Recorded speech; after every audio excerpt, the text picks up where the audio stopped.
Това беше звукът на един от най-желаните автомобили в момента. И сега ще ви разкажа за него. Lamborghini Urus Performante. Да, наистина това е един от най-желаните автомобили в момента на пазара. За съжаление е на доста висока цена, но пък ценителите на Lamborghini сигурно могат да си го позволят. Ние сме ви показвали нормален, обикновен Urus и съм разказвала за него с всички подробности. Днес с изключително удоволствие ще ви покажа всички подобрения по този звяр, а те не са никак малко, тъй като и разликата в цената е доста висока от обикновения Urus. Останете с мен, за да ви разкажа всичко подробно. Една основна и доста голяма разлика в двата Уруса е тази, че в Performante Урусът е използван много повече карбон. Автомобилът е с цели 50 кг по-лек от събратя си и ще ги видите по целия автомобил. Ще ви покажа всичко едно по едно и много подробно. 666 не е числото на дявола, са конските сили на това Performante. Ето го и сърцето на автомобила. Performante е по-лек, по-бърз, съответно и по-скъп. Има по-висока максимална скорост.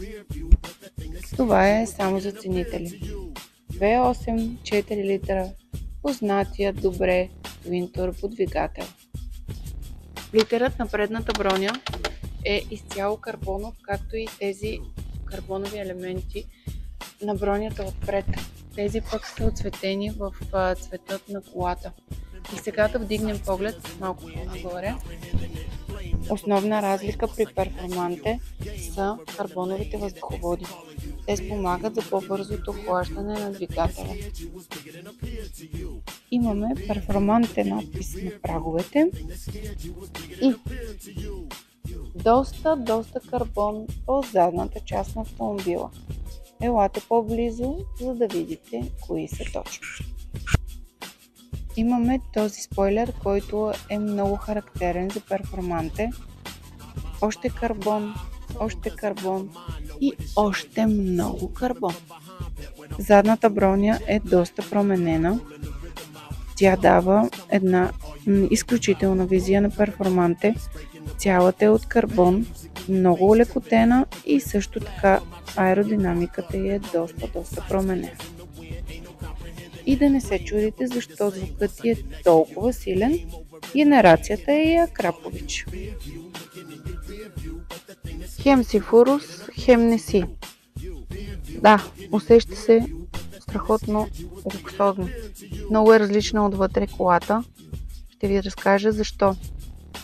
По принцип, може да си я конфигурирате точно както вие пожелаете. Казала съм ви го неведнъж. При Lamborghini това е възможно.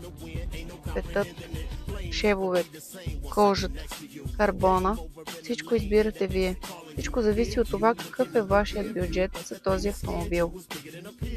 Performante е изключително рядък автомобил и много трудно се намират и за това е и толкова ценен. Цялата кола вътре алкантара, карбон. Седалките са изцяло за Performante създадени. Сега ще ги видите с надписи и доста по-различно усещане. Воланът е изцяло алкантара и сега наистина много ми се иска да запаля колата, защото това ми е любимия момент.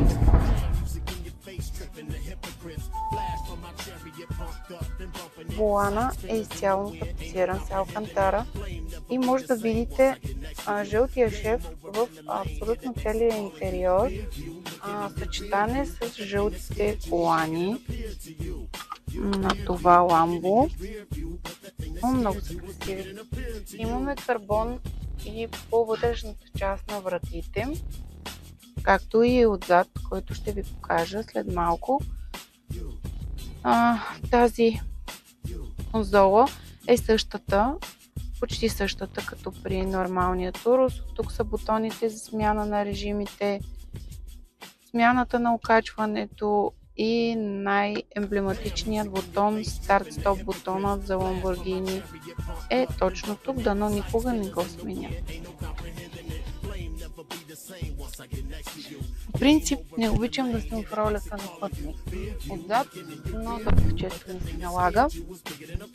Отзад автомобила първо е доста широк, второ е доста по-удобен за пътуване, тъй като заради новото и различно окачване при перформанте е доста по-удобно се усеща.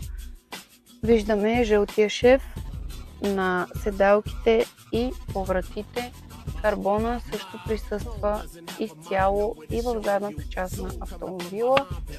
Музиката, с която разполага колата, е Bang & Olufsen. Имаме си и осветление, ако решите пък да четете. И разбира се, моят любим панорамен таван. Хубавото при перформанте е, че не се очаква да излезе скоро новият модел. Лошото е, че цената ѝ варира в порядъка около 300 000 евро.